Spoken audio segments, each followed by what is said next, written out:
My story started back when I was 16 with the death of my father. It was really sudden for us, and it was a really hard time. Yeah, as I was grieving through this process, God really comforted me in an amazing way, and He showed me that He wants to be my Heavenly Father.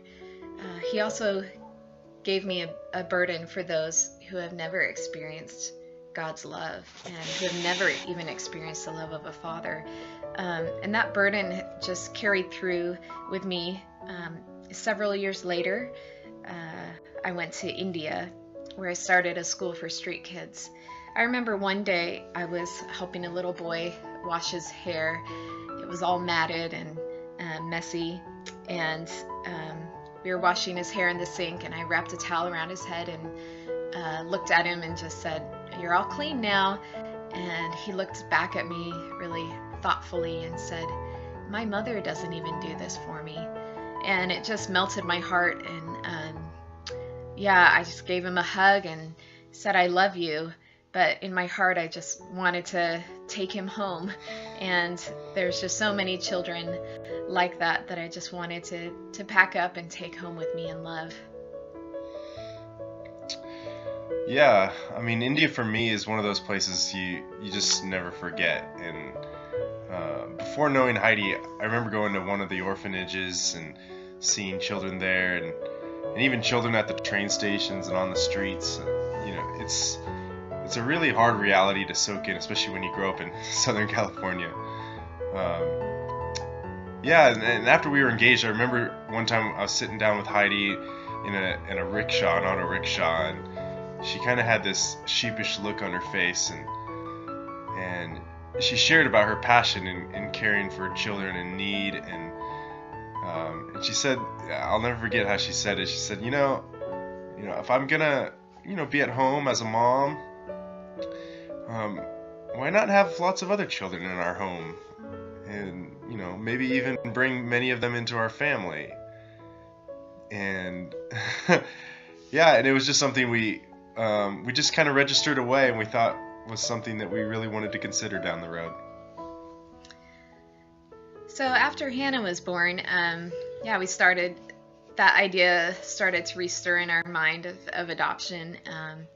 We talked about it a lot, but we just didn't really know how that could happen as we were living abroad. But yeah, a few months later, we met an American family that lived in our country, and they had just completed an adoption of their own. And yeah, we realized that was actually a possibility. So it was really encouraging for us. And we got to talk to them, and it just helped to all the worries that we had and concerns that we had, they just helped us really think through those. So we started researching and watching webinars and looking at different countries, and we saw India on the list. So we got really excited about that, just because of the experiences that we have had there and the needs that we saw there. We also saw that it was a medical needs program, and so yeah, we just talked about this and prayed about it, and just wanted to see where God would lead us in that. Yeah, and we just kind of sat down. I remember one evening deciding to pray about it, seek His direction, and it was pretty quick. The Lord just immediately brought scriptures like Ephesians 1:5 and Romans 8:15 before us, and it was just kind of this overwhelming sense, seeing afresh how wonderfully God has adopted Heidi and I into His family. And it's a magnificent picture to see anew.